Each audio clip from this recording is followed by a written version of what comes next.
नमस्कार, आप देख रहे हैं राजधानी लाइव। मैं हूं आपके साथ काजल ठाकुर। उत्तर प्रदेश से इस वक्त की बड़ी खबर आपको बता देते हैं। उत्तर प्रदेश से इस वक्त की ब्रेकिंग न्यूज आपकी टीवी स्क्रीन पर।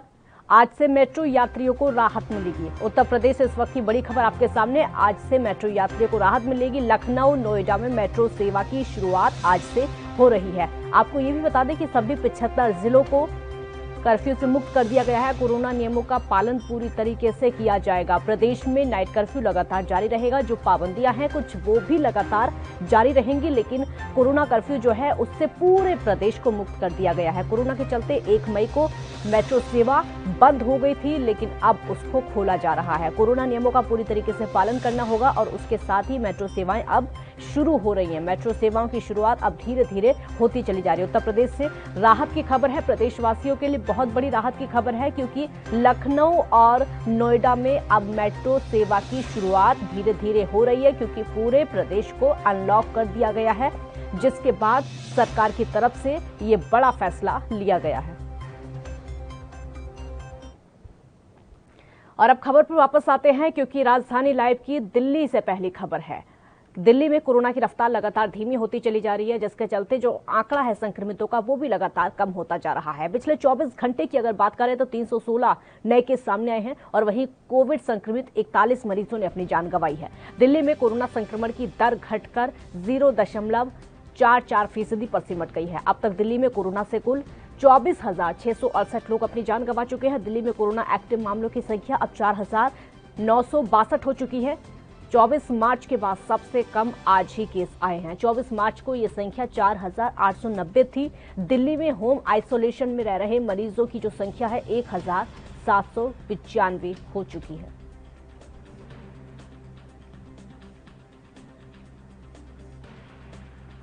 तो कोरोना संक्रमण की जो दर है वो लगातार घटती चली जा रही है। दिल्ली में कोरोना की रफ्तार अब थमती हुई नजर आ रही है। कोरोना संक्रमण के नए मामलों में लगातार गिरावट आ रही है। तकरीबन 300 पर ये मामला पहुंच चुका है। 24 घंटे में महज 316 नए कोरोना के केस सामने आए हैं। कोविड संक्रमितों की 41 मरीजों की मौत पिछले 24 घंटे में हुई है। दिल्ली में कोरोना संक्रमण की दर घटकर 0.44% पर आ चुकी है। अब तक दिल्ली में कोरोना से कुल 24,668 लोग अपनी जान गंवा चुके हैं। दिल्ली में कोरोना एक्टिव मामलों की संख्या अब 4,962 हो चुकी है। 24 मार्च के बाद सबसे कम आज ही इतने केस आए हैं। 24 मार्च को ये संख्या 4,890 थी।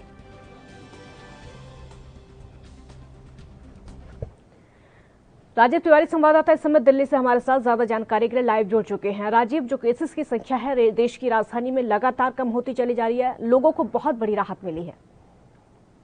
सही बात नहीं। यहाँ पर बात करें जिस तरीके से लगातार जो कोरोना की रफ्तार थी वो कहीं ना कहीं काफी समय से कहीं ना कहीं डरावनी थी और कहीं ना कहीं आंकड़े जो है वो अब घटते हुए नजर आ रहे हैं।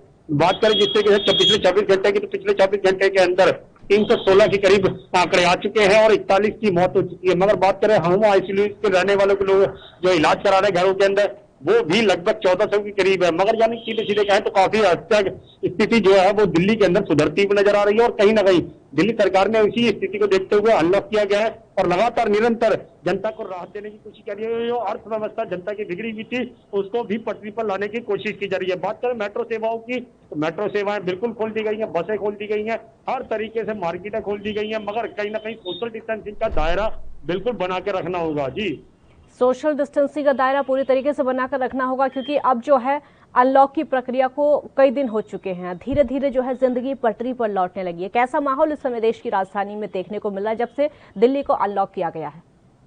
देखिए, बिल्कुल बताया जिस तरीके से दिल्ली को जब से अनलॉक किया गया तो कहीं ना कहीं लोगों की उम्मीद भी थी कि जनता कहीं ना कहीं बाहर निकले और कहीं ना कहीं अपने काम धंधे पर जाएं, नौकरियों पर जाएं, और अपने रोजी रोजगार कमाए। तो कहीं ना कहीं वो स्थिति अब बिल्कुल आ चुकी है और लगातार जनता बाहर भी निकल रही है और सुबह का समय है, लगभग 8 बजे का समय है और जनता यहाँ पर बाहर निकलती चली जा रही है और अपने काम धंधे की तरफ जा रही है। मगर सीधे सीधे कहें तो कहीं ना कहीं लोग बागों की जो कमी थी, यानी कि जो सोशल डिस्टेंसिंग का नहीं बनाए रखा था और कहीं ना कहीं वो दायरे की वजह से कहीं ना कहीं कोरोना का आंकड़े दिल्ली के अंदर बिल्कुल बड़े थे और कहीं ना कहीं अब दिल्ली को भी समझ आ चुका है, यानी कि सीधे सीधे कहें तो जनता को भी समझ आ चुका है कि कोरोना से बचना है तो कहीं ना कहीं सोशल डिस्टेंसिंग और मास्क बहुत ज्यादा जरूरी है। और इसीलिए अभी भी दिल्ली की जनता अनलॉक जरूर हो चुकी है, मगर कहीं ना कहीं जो सोशल डिस्टेंसिंग का दायरा वो बिल्कुल बना के रखा जा रहा है, मास्क तक लगाया जा रहा है ताकि दोबारा से दिक्कत ना आ सके। जी, सीएम केजरीवाल ने कहा था कि 1 हफ्ते के बाद ये फैसला लिया जाएगा कि लॉकडाउन को बढ़ाना है या फिर नहीं बढ़ाना है। क्या लग रहा है, क्या हो सकता है 1 हफ्ते के बाद? देखिए, बिल्कुल दिल्ली सरकार के मुख्यमंत्री अरविंद केजरीवाल ने कहा था कि 1 हफ्ते का अनलॉक लगा के देखेंगे। अगर उसमें सुविधाएं मिलती है, यानी जनता सोशल डिस्टेंसिंग का पालन करती है और कहीं ना कहीं अपनी लाइफ लाइन भी चलाती है, तो कहीं ना कहीं स्थिति को कंट्रोल किया जाएगा। मगर जिस तरीके से दिल्ली सरकार ने कहा कि अगर स्थिति बिगड़ती है तो दोबारा से लॉकडाउन लगाने की स्थिति बन सकती है। मगर अभी जो स्थिति है वो कहीं ना कहीं इतनी डरावनी नहीं है और जनता कहीं ना कहीं बाहर भी निकल रही है, सोशल डिस्टेंसिंग का दायरा जरूर बना रहे हैं और यहाँ तक कि मास्क तक का यूज कर रहे हैं। मगर कुछ इलाकों के अंदर अभी तक मास्क भी नहीं लगाया जा रहा, तो कहीं ना कहीं स्थिति जरूर बिगड़ी है और जो कहीं ना कहीं लापरवाही कर रहे हैं जो जनता, वो कहीं ना कहीं इसका खामियाजा भी भुगत सकते हैं और कहीं ना कहीं कोरोना की जो रफ्तार है शायद दोबारा से आ सकती है। जी, वैक्सीन को लेकर इस समय क्या चल रहा है, क्योंकि वैक्सीनेशन तो लगातार देश की राजधानी में हो रहा है? देखिए, बिल्कुल जिस तरीके से बात करें वैक्सीनेशन की, तो वैक्सीनेशन का काम बिल्कुल हो रहा है, मगर प्राइवेट अस्पतालों में हो रहा है, अभी सरकारी अस्पतालों में नहीं है। हाँ, कुछ 45 साल से जो ऊपर के लोग हैं उनके लिए जरूर वैक्सीन सेंटर खोले गए हैं, उनमें टीकाकरण जरूर किया जा रहा है। मगर अभी तक कहीं ना कहीं 18 साल से जो ऊपर के लोग हैं उनके लिए अभी वैक्सीनेशन का टीकाकरण नहीं है। और खुद प्रधानमंत्री नरेंद्र मोदी जी ने स्पष्ट किया कि वो 21 जून से टीकाकरण का जो अभियान है वो दोबारा से शुरू करेंगे। 18 साल से ऊपर के लोगों के लिए फ्री ऑफ कॉस्ट वैक्सीन दी जाएगी। और कहीं ना कहीं राज्य सरकारों के ऊपर भी निशाना साधा और कई राज्य सरकारें कंट्रोल नहीं कर पाई और कहीं ना कहीं स्थिति को बिगड़ने दिया गया है। मगर जिस तरीके से बात करें प्रधानमंत्री जी, तो प्रधानमंत्री जी कहीं ना कहीं योग दिवस के उपलक्ष्य में ही इस तरीके का फैसला लेंगे और कहीं ना कहीं वैक्सीन जो है वो फ्री दी जाएगी 18 साल से ऊपर के लोगों के लिए। अब देखना होगा 21 तारीख तक का इंतजार किया जाएगा या उससे पहले भी कई कदम उठाए जा सकते हैं। जी, बहुत शुक्रिया आपका इस पूरी जानकारी के लिए। तो देश की राजधानी में अब हालात वो हो गए हैं कि जिंदगी धीरे धीरे पटरी पर लौटने लगी है, क्योंकि अनलॉक दिल्ली को कर दिया गया है। 1 हफ्ते के बाद फिर से फैसला लिया जाएगा, लॉकडाउन को बढ़ाया जाएगा या फिर पाबंदियां ऐसे ही रहेंगी या फिर पाबंदियां और बढ़ सकती हैं। ये पता चलेगा जब सीएम खुद आकर प्रेस कॉन्फ्रेंस करेंगे। छोटे से ब्रेक के लिए यहाँ पर रुकेंगे, जल्द हाजिर होंगे।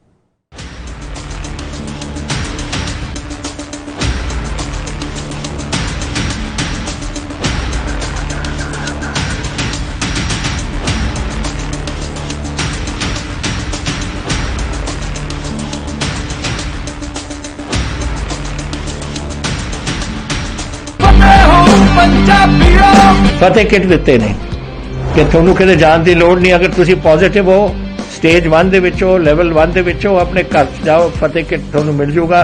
ਬਿਮਾਰੀ ਕੀ ਦਵਾਈ ਲੈਣੀ ਹੈ, कैसे ਲੈਣੀ ਹੈ, ਸਾਰਾ ਕਾਗਜ਼ ਵਿੱਚ ਹੈ। ਕੋਈ ਬੰਦਾ ਆਊਗਾ ਜਿਹੜਾ ਤੁਹਾਨੂੰ ਦੇਊਗਾ ਔਰ ਉਹ ਸਮਝਾਊਗਾ ਵੀ ਤੁਹਾਨੂੰ, ਉਹ ਤੁਸੀਂ ਲਓ।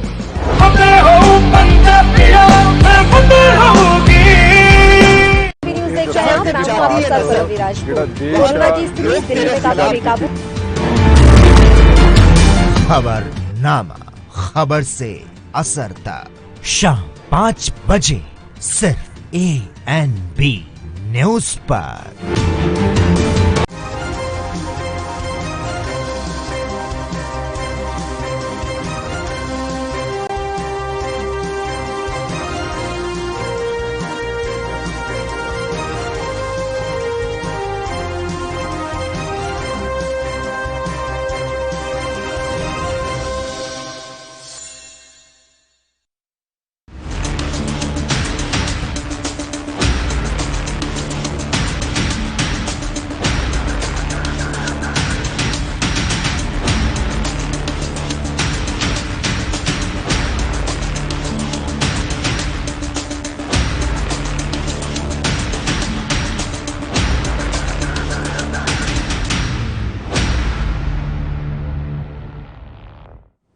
ब्रेक के बाद एक बार फिर स्वागत है आपका। इस वक्त की बड़ी खबर आपको बता देते हैं। पेट्रोल और डीजल के दाम एक बार फिर से बढ़ने लगे हैं, एक बार फिर से आसमान छूते हुए नजर आ रहे हैं पेट्रोल और डीजल के दाम। पेट्रोल और डीजल की महंगाई लगातार बढ़ती जा रही है। बढ़ती कीमतों के खिलाफ कांग्रेस प्रदर्शन करेगी, क्योंकि कांग्रेस लगातार सरकार पर पहले से ही हमलावर है। पूरे देश भर में 11 जून को प्रदर्शन होगा कांग्रेस का। तेल की बढ़ती कीमतों के खिलाफ, बढ़ती महंगाई पर सरकार के खिलाफ कांग्रेस विरोध प्रदर्शन करेगी, सड़कों पर उतरेगी। 11 जून की तारीख तय की गई है। पेट्रोल डीजल की बढ़ती कीमतों के खिलाफ, सरकार के खिलाफ अब प्रदर्शन होगा। कांग्रेस का इस वक्त की बड़ी खबर आप तक पहुंचा रहे हैं। 11 तारीख यानी अब से 2 दिन के बाद कांग्रेस का प्रदर्शन होगा सरकार के खिलाफ। पेट्रोल डीजल के दाम लगातार बढ़ते चले जा रहे हैं, लगातार आसमान छूते जा रहे हैं। और ये बात नोट करने वाली होगी कि जब से इलेक्शन खत्म हुए हैं 5 राज्यों में इलेक्शन खत्म हुए हैं, पश्चिम बंगाल में भी इलेक्शन खत्म हुए हैं, उसके बाद से लगातार पेट्रोल डीजल की कीमतें बढ़ती चली जा रही हैं, जिसके चलते कांग्रेस समेत अन्य विपक्षी दल भी सरकार पर हमलावर हैं कि आखिरकार क्यों इतनी कीमतें बढ़ाई जा रही हैं। लेकिन फिर भी कीमतें जो हैं तेल की कम होने का नाम नहीं ले रही है। ट्वीट करके राहुल गांधी, प्रियंका गांधी रोजाना सरकार से सवाल भी पूछते हैं, लेकिन सरकार पर कोई असर नहीं हो रहा है। हर रोज जो आम आदमी है उसकी जेब पर टांका डाला जा रहा है। लोगों का कहना है, जो उनके बयान निकलकर सामने आते हैं, उनका साफ तौर पर कहना है कि अब वो कार की बजाय बाइक से निकलते हैं घर से बाहर, क्योंकि उनके पास उतने पैसे नहीं हैं जो कि डीजल भरवा सके, बाइक में पेट्रोल भरवा सकें, उसमें भी बहुत दिक्कतों का सामना करना पड़ता है, जिसके चलते मुश्किल से जो घर का बजट है, एक आम आदमी के घर का बजट, वो इस महंगाई की वजह से पूरी तरीके से बिगड़ चुका है। एक तरफ कोरोना काल, लेकिन वहीं दूसरी तरफ महंगाई की मार, जिस तरीके से दोनों मार एक साथ आम आदमी पर इस समय पड़ रही है, उससे साफ पता चलता है कि सरकार का कोई ध्यान नहीं है।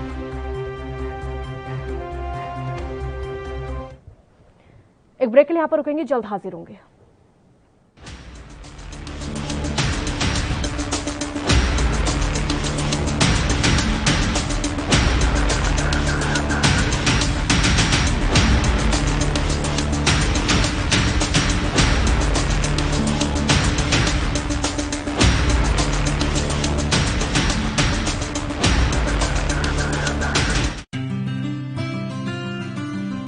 ਜ਼ਿਲ੍ਹਾ ਹੁਸ਼ਿਆਰਪੁਰ ਪੰਜਾਬ ਦੇ ਉਹਨਾਂ ਜ਼ਿਲ੍ਹਿਆਂ ਵਿੱਚ ਸ਼ਾਮਿਲ ਹੈ ਜਿੱਥੇ ਕਰੋਨਾ ਦੇ ਖਿਲਾਫ ਜੰਗ ਵਿੱਚ ਸਭ ਨੇ ਇਕਮੁੱਠਤਾ ਦਿਖਾਈ ਹੈ। ਨਤੀਜਾ ਇਹ ਨਿਕਲਿਆ ਕਿ ਜ਼ਿਲ੍ਹੇ ਦੇ ਕਈ ਪਿੰਡਾਂ ਨੇ ਕਰੋਨਾ ਵੈਕਸੀਨੇਸ਼ਨ 100% ਦਾ ਟੀਚਾ ਹਾਸਿਲ ਕਰ ਲਿਆ ਹੈ, ਜੋ ਕਿ ਵਾਕਈ ਕਾਬਿਲੇ ਤਾਰੀਫ ਹੈ। ਦਰਅਸਲ ਪੰਜਾਬ ਦੇ ਮੁੱਖ ਮੰਤਰੀ ਕੈਪਟਨ ਅਮਰਿੰਦਰ ਸਿੰਘ ਨੇ ਟੀਕਾਕਰਨ ਨੂੰ ਲੈ ਕੇ ਇੱਕ ਲਹਿਰ ਦਾ ਆਗਾਜ਼ ਕੀਤਾ ਸੀ। ਮੁੱਖ ਮੰਤਰੀ ਦੇ ਹੁਕਮਾਂ ਅਨੁਸਾਰ ਹੁਸ਼ਿਆਰਪੁਰ ਸਮੇਤ ਪੂਰੇ ਪੰਜਾਬ ਵਿੱਚ ਸ਼ੁਰੂ ਕੀਤੀ ਗਈ ਕਰੋਨਾ ਮੁਕਤ ਪਿੰਡ ਮੁਹਿੰਮ ਨੇ ਜ਼ੋਰ ਫੜ ਲਿਆ ਹੈ। ਇਸ ਮੁਹਿੰਮ ਤਹਿਤ ਹਰ ਰੋਜ਼ ਗ੍ਰਾਮ ਪੰਚਾਇਤਾਂ ਵੱਲੋਂ ਟੀਕਾਕਰਨ ਮੁਹਿੰਮ ਨੂੰ ਸਹਿਯੋਗ ਦਿੱਤਾ ਜਾ ਰਿਹਾ ਹੈ।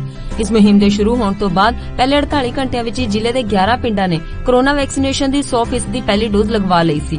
ਇਨ੍ਹਾਂ ਪਿੰਡਾਂ ਵਿੱਚ ਹਲਕਾ ਚੱਬੇਵਾਲ ਦੇ ਪਿੰਡ ਨਵਾਂ ਜੱਟਪੁਰ, ਪੁੰਗਾ ਤੇ ਪੁੰਜ ਸ਼ਾਮਿਲ ਨੇ, ਜਦਕਿ ਮਕੇਰੀਆਂ ਦੇ ਪਿੰਡ ਨੱਥੂਵਾਲ, ਲਲੋਤਾ, ਉਲਾਹਾ, ਚੱਕੜਿਆਲ, ਪੜੋਲਿਆ ਅਤੇ ਰਾਮਗੜ੍ਹ ਸਿਕਰੀ ਨੇ ਵੀ ਫਤਿਹ ਹਾਸਿਲ ਕੀਤੀ ਹੈ। ਇਸ ਤੋਂ ਇਲਾਵਾ ਗੜਸ਼ੰਕਰ ਦੇ ਪਿੰਡ ਨਾਜ਼ਰਪੁਰ, ਰਾਵਲਪਿੰਡੀ ਨੇ ਵੀ ਕੋਵਿਡ-19 ਦੀ 100% ਦੀ ਡੋਜ਼ ਲਗਵਾ ਲਏ ਨੇ।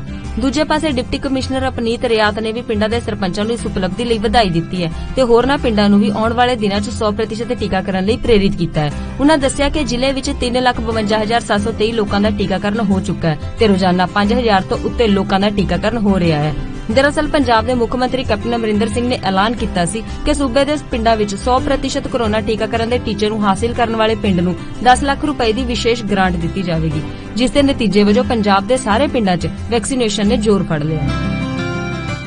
ਜਿਹੜਾ ਪਿੰਡ 100% ਵੈਕਸੀਨੇਸ਼ਨ ਕਰੂਗਾ ਉਹਨੂੰ ਮੈਂ 10 ਲੱਖ ਦਾ ਗ੍ਰਾਂਟ ਦੇਵਾਂਗਾ। ਨੋਟ ਕਰ ਲਓ, ਜਿੰਨੇ ਤੱਕ ਵੈਕਸੀਨ, ਮੈਨੂੰ ਪਤਾ ਹੈ ਵੈਕਸੀਨੇਸ਼ਨ ਦਾ ਕੋਈ ਡਰ ਹੈ, ਪਰ ਜਦ ਆਓ ਲੱਗ ਜਾਓ ਲਾਈਨਾਂ ਦੇ ਵਿੱਚ ਔਰ ਕਰਾ ਲਓ ਆਪਣੀ ਵੈਕਸੀਨੇਸ਼ਨ, ਔਰ ਤੁਹਾਡੀ ਗ੍ਰਾਂਟ ਮੈਂ ਦੇ ਦੂੰਗਾ। ਜੋ ਕੁਝ ਤੁਸੀਂ ਆਪਣੇ ਪਿੰਡ 'ਚ ਕਰਾਉਣਾ ਤੁਸੀਂ ਕਰਾ ਲਓ। ਜ਼ਿਕਰਯੋਗ ਹੈ ਕਿ ਪੰਜਾਬ ਦੀ ਕੈਪਟਨ ਅਮਰਿੰਦਰ ਸਿੰਘ ਸਰਕਾਰ ਵਾਇਰਸ ਦੀ ਸ਼ੁਰੂਆਤ ਤੋਂ ਹੀ ਅਲਰਟ ਮੋਡ ਤੇ ਸੀ, ਜਿਸ ਦਾ ਨਤੀਜਾ ਇਹ ਨਿਕਲਿਆ ਕਿ ਅੱਜ ਪੰਜਾਬ ਦੇ ਵਿੱਚ ਕਰੋਨਾ ਦੇ ਕੇਸ ਘੱਟ ਤੇ ਹਸਪਤਾਲਾਂ 'ਚ ਸਹੂਲਤਾਂ ਜ਼ਿਆਦਾ ਨੇ।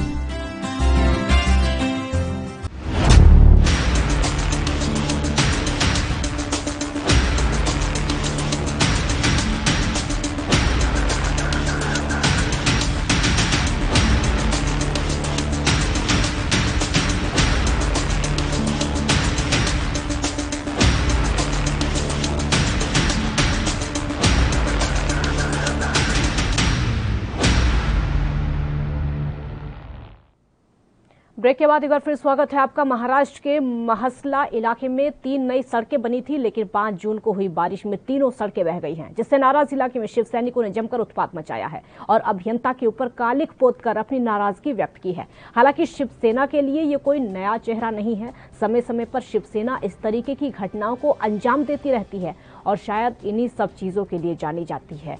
इलाके में काम नहीं हुआ तो सही तरीके से शिव सैनिक अपने स्टाइल में जवाब देते हैं, जिसका जीता जागता प्रमाण महाराष्ट्र के रायगढ़ जिला परिषद में देखने को मिला है।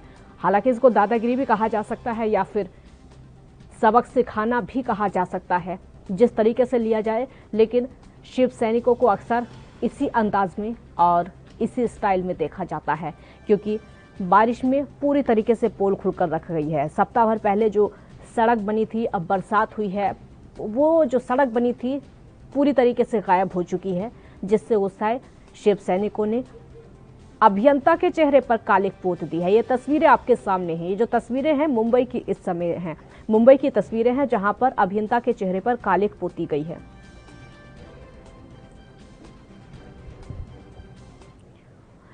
मुरारी सिंह संवाददाता इस समय हमारे साथ लाइव जुड़ चुके हैं मुंबई से। मुरारी, शिव सैनिकों की ये जो कार्रवाई है अब से नहीं बल्कि पहले से ही हमेशा से देखने को मिलती है। अब देखिए सड़क बनी थी एक हफ्ता पहले, सड़क गायब हो गई है पूरी तरीके से क्योंकि बरसात का पानी वहां पर पहुंचा, कच्ची सामग्री का उसमें यूज किया गया हो, जिसकी वजह से अब शिव सैनिकों ने अभियंता के चेहरे पर ही कालिक पोत दी है।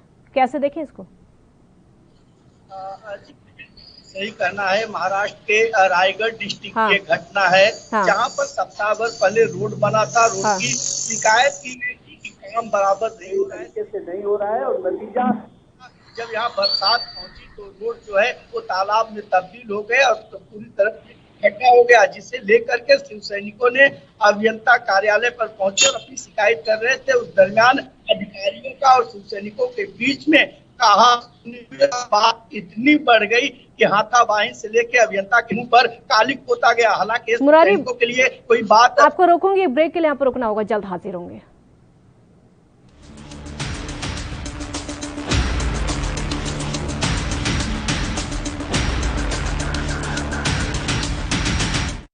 कोरोना वायरस ਨੂੰ ਅਸੀਂ ਤਾਂ ਹੀ ਹਰਾ ਸਕਦੇ ਹਾਂ ਜੇਕਰ ਅਸੀਂ ਆਪਣੇ ਵੱਧ ਤੋਂ ਵੱਧ ਟੈਸਟ ਕਰਵਾਵਾਂਗੇ ਤੇ ਵੈਕਸੀਨੇਸ਼ਨ ਲਗਵਾਵਾਂਗੇ। जैसे ही थोनू कोई थोड़ी बीमारी भी लगे, थोनू लगे कि मैनू मेरी छाती च दर्द है या मैनू खांसी हो गई या मैनू जुकाम हो गया या मेरा बदन दर्द है, तुसी वेट ना करो, टेस्ट कराओ। ਪੰਜਾਬ ਸਰਕਾਰ ਵੱਲੋਂ ਕੋਰੋਨਾ ਵਾਇਰਸ ਨਾਲ ਨਜਿੱਠਣ ਲਈ ਪੰਜਾਬ ਦੇ ਪਿੰਡਾਂ ਵਿੱਚ ਵੈਕਸੀਨੇਸ਼ਨ ਡਰਾਈਵ ਚਲਾਈ ਗਈ ਹੈ ਤਾਂ ਜੋ 18 ਸਾਲ ਤੋਂ ਉੱਪਰ ਦੇ ਸਾਰੇ ਲੋਕ ਜਲਦ ਤੋਂ ਜਲਦ ਆਪਣੀ ਵੈਕਸੀਨੇਸ਼ਨ ਕਰਵਾ ਸਕਣ। ਪੂਰੇ ਪੰਜਾਬ ਦੇ ਪਿੰਡਾਂ ਲਈ ਕੋਵਿਡ ਟੈਸਟਿੰਗ ਕੇਂਦਰ ਸਥਾਪਿਤ ਕੀਤੇ ਗਏ ਨੇ। ਜੇਕਰ ਤੁਹਾਨੂੰ ਬੁਖਾਰ ਜ਼ੁਕਾਮ ਜਿਹੇ ਲੱਛਣ ਮਹਿਸੂਸ ਹੁੰਦੇ ਹਨ ਤਾਂ ਤੁਰੰਤ ਆਪਣਾ ਕੋਰੋਨਾ ਵਾਇਰਸ ਦਾ ਟੈਸਟ ਕਰਵਾਓ। ਕੋਰੋਨਾ ਸੰਬੰਧੀ ਜਾਣਕਾਰੀ ਲਈ 104 ਹੈਲਪਲਾਈਨ ਤੇ ਕਾਲ ਕਰੋ। तो तुसी प्लीज इस गल तो हुण मेरी गल मनो कि आपां पंजाब नूं बचाउणा है, अपने परिवारां नूं बचाउणा है, अपने पिंड नूं बचाउणा है, तुसी अपने महल्लिਆਂ नूं बचाउणा है। तुसी जो दस्सिया डॉक्टरां ने करो। हिदायतां दी पालना करके आओ मिल के करिए कोरोना ते फतेह। यही है साडा मिशन फतेह।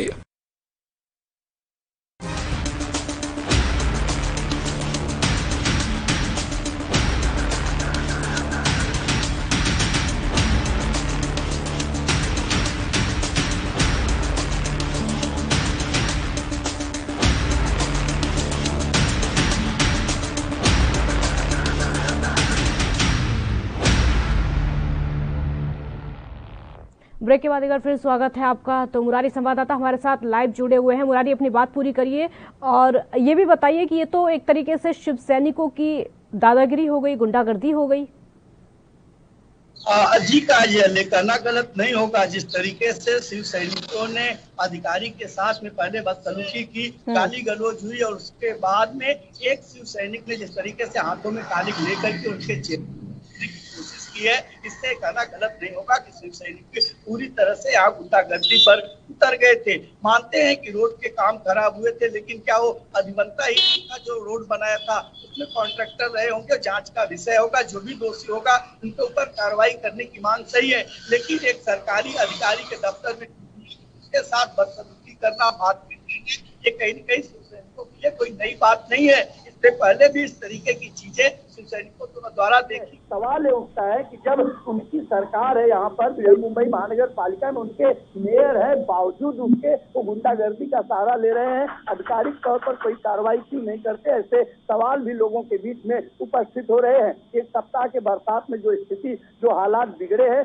उसे लेकर शिव सैनिकों की जो नाराजगी है, इसे लोग गुंडागर्दी के नजरिए से देख रहे हैं। बहरहाल देखना होगा कि इस पूरे मामले में शिकायतकर्ता ने वहाँ रायगढ़ में शिकायत की है।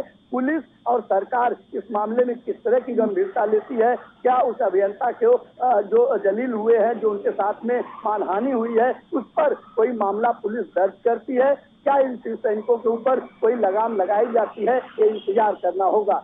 पार्टी फायदा उठा रही है सरकार बनने का, ये कहा जा सकता है यहाँ पर।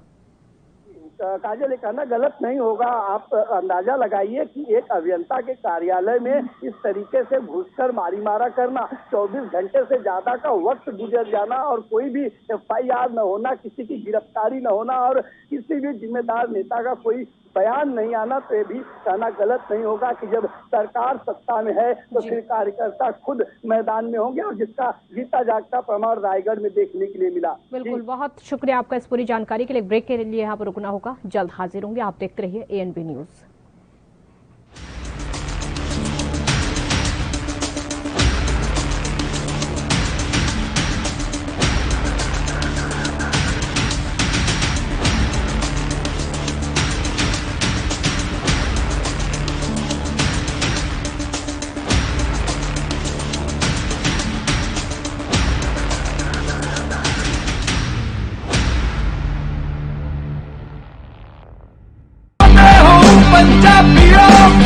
ਵੈਕਸੀਨ ਜ਼ਰੂਰ ਕਰਾਉਣੀ ਹੈ। ਤੁਸੀਂ ਤੁਹਾਡੇ ਐਂਟੀਬਾਡੀਜ਼ ਵਧਾਉਣੇ ਨੇ। ਜਦੋਂ ਤੁਹਾਡੇ ਐਂਟੀਬਾਡੀਜ਼ ਵਧਣਗੇ, ਉਹ ਐਂਟੀਬਾਡੀਜ਼ ਨੇ ਜਿਹੜੀ ਕਰੋਨਾ ਦੇ ਨਾਲ ਜੰਗ ਲੜ ਸਕਦੀ ਹੈ ਤੁਹਾਡੇ ਬਾਡੀਜ਼ ਦੇ ਵਿੱਚ। ਇਹ ਤੁਹਾਨੂੰ ਕਰਾਉਣਾ ਚਾਹੀਦਾ ਹੈ। ਤੁਹਾਨੂੰ ਉਹ ਡਾਕਟਰ ਜੋ ਪਹਿਲੇ ਦਿਨ ਤੋਂ ਕਹਿ ਰਹੇ ਨੇ ਮਾਸਕ ਨਹੀਂ ਭੁੱਲਣਾ। ਅਗਰ ਕਿਸੇ ਨੂੰ ਕੋਵਿਡ ਹੋ ਵੀ ਚੁੱਕਿਆ, ਉਹਨੂੰ ਵੀ ਦੇਖੋ ਕਿ ਮਾਸਕ ਪਹਿਨੇ, ਕਿਉਂਕਿ ਸਟ੍ਰੇਨਸ ਬਦਲਦੇ। ਇਹ ਜਿਹੜੇ ਸਟ੍ਰੇਨ ਨੇ ਨਾ ਕਰੋਨਾ ਦੇ, ਇਹਨਾਂ ਦੀ ਮਿਊਟੈਂਟਸ ਬਣ ਜਾਂਦੇ ਨੇ। ਇਸ ਕਰਕੇ ਤੁਸੀਂ ਉਹ ਜੋ ਬੇਸਿਕ ਚੀਜ਼ਾਂ ਨੇ, मास्क पहनना, हाथ धोने, सोशल डिस्टेंसिंग रखनी, ये जरूरी है। ਤੁਹਾਨੂੰ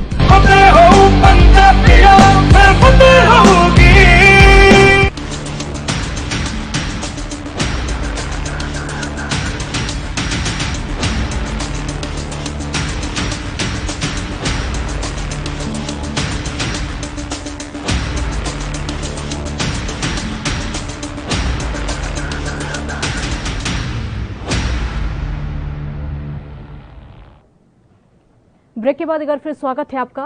यूपी में कोरोना संक्रमण की दूसरी लहर कमजोर होती नजर आ रही है, जिसको देखते हुए प्रदेश के सभी 75 जिलों को कोरोना कर्फ्यू से मुक्त कर दिया गया है। बुधवार को प्रदेश के सभी जिलों को सुबह 7 बजे से शाम को 7 बजे तक बाजार खोले जाएंगे और वहीं दूसरी तरफ नाइट कर्फ्यू और वीकेंड कर्फ्यू लगातार लागू रहेगा। तो कोरोना की दूसरी लहर लगातार कमजोर होती चली जा रही है और यही वजह है कि सभी 75 जिलों को कोरोना कर्फ्यू से मुक्त कर दिया गया है, ताकि अब लोग राहत की सांस ले सकें। मेट्रो सेवा की शुरुआत आज से लखनऊ में हो चुकी है, तो सरकार की तरफ से बड़ी राहत दी गई है उत्तर प्रदेश के वासियों को, क्योंकि कोरोना केसेस लगातार कम होते जा रहे हैं। वैक्सीनेशन का काम भी एकदम युद्ध स्तर पर चल रहा है, जिसके चलते अब राहत की सांस ली जा रही है। संक्रमितों की संख्या में बहुत ज्यादा गिरावट आ चुकी है। अनुज कुमार संवाददाता लखनऊ से इस समय हमारे साथ लाइव जुड़ चुके हैं। अनुज, 75 के 75 सभी जिलों को कोरोना कर्फ्यू से मुक्त कर दिया गया है, कैसा माहौल इस समय देखने को मिल रहा है? देखिए, मैं बताना चाहूंगा, अनलॉक की प्रक्रिया फिलहाल पहले से ही चालू हो गई थी, बशर्ते ये तक अगर 600 से ज्यादा सक्रिय केस हुए तो वो जिले छूट से बाहर रहेंगे। और नतीजा यही रहा कि अब 600 से कम केसेस दर्ज होने के बाद सारे 75 जिलों को फिलहाल अनलॉक कर दिया गया है। और ताजा आंकड़ों को बताऊं ये कि अनलॉक की प्रक्रिया फिलहाल स्टार्ट हो गई। शाम 7 बजे से लेकर सुबह के 7 बजे सुबह के 7 बजे लेकर शाम के 7 बजे चालू रहेगा और रात्रि कर्फ्यू रहेगा और वीकली लॉकडाउन भी रहेगा। क्योंकि ये जो कोरोना के जो संक्रमण जो कम हुई, जो रफ्तार धीमी हुई है, योगी आदित्यनाथ का मॉडल ही है TTT, यानी ट्रेस, ट्रीट और ट्रीटमेंट। और पॉजिटिविटी रेट देखा जाए तो 0.2% है और कहीं रिकवरी रेट देखा जाए तो 97.1% दर्ज की गई है।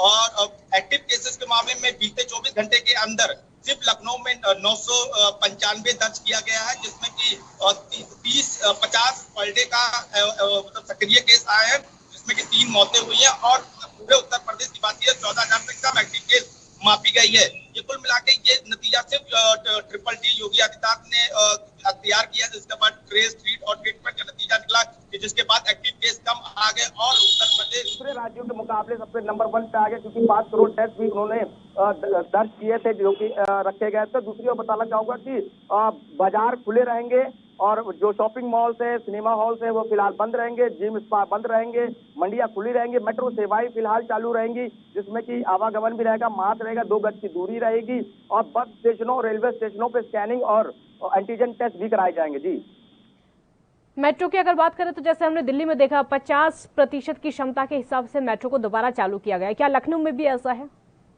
जी बिल्कुल। आप लखनऊ मेट्रो में भी इसी तरह की सेवाएं दी गई हैं कि हर सीट के बीच में एक क्रॉस स्टिक लगा दिया गया, जिसमें 2 गज की दूरी के साथ मास्क अनिवार्य है और मेट्रो स्टेशन में फिलहाल सैनिटाइजर की व्यवस्था भी की गई है। वहीं अगर मैं बात करूं बस स्टेशन, रेलवे स्टेशन पे आवागमन की स्थिति को देखते हुए वहां पे स्क्रीनिंग के लिए और एंटीजन टेस्ट के लिए वहां पे हेल्प डेस्क बनाए गए हैं। और ऑफिस की अगर बात करें कि ऑफिस के कितने कर्मचारी फिलहाल रहेंगे तो 50% उपस्थिति के साथ 50% कर्मचारी उपस्थित रहेंगे और जो फ्रंट लाइन वॉरियर विभाग है वो पूरी फुल स्ट्रेंथ के साथ मौजूद रहेंगे। और इधर मैं बात करूं कि जिम, स्पा, सिनेमा हॉल फिलहाल क्लोज रहेंगे। और मैं एक दूसरी चीज बताना चाहूंगा कि वैक्सीन के मामले में फिलहाल उत्तर प्रदेश ने बहुत बड़ा अचीवमेंट किया, क्योंकि इस माह 2 करोड़ डोज देने की पूरा टारगेट रखा गया था और पिछले कुछ बीतों दिनों में 2 करोड़ से ज्यादा लोगों को डोज दी जा चुकी है। और जो योगी आदित्यनाथ का फॉर्मेट था कि 18 से लेकर 44 प्लस तक का वैक्सीन दिया जाएगा, अब उसके बाद योगी आदित्यनाथ ने ऐसा माहौल बनाया कि जहां से कोरोना के समीकरण को तोड़ते हुए लोगों के लिए स्पेशल बूथ यानी महिलाओं के लिए स्पेशल। बिल्कुल, बहुत शुक्रिया आपका इस पूरी जानकारी के लिए। तो अब उत्तर प्रदेश में मेट्रो सेवा की शुरुआत हो गई है, क्योंकि जिलों को कोरोना कर्फ्यू से मुक्त कर दिया गया है। राजधानी लाइव में फिलहाल इतना ही। आप देखते रहिए ANB न्यूज। नमस्कार।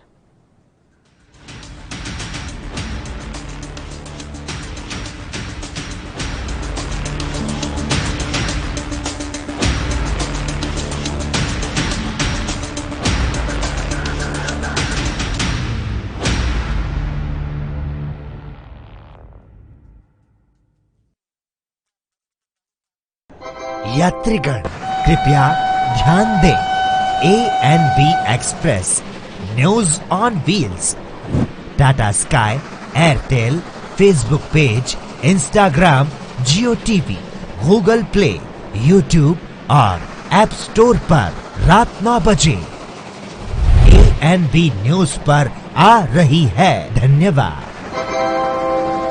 कम ब्रेक और ज्यादा खबरों के साथ देखिए ANB news in channel number पर।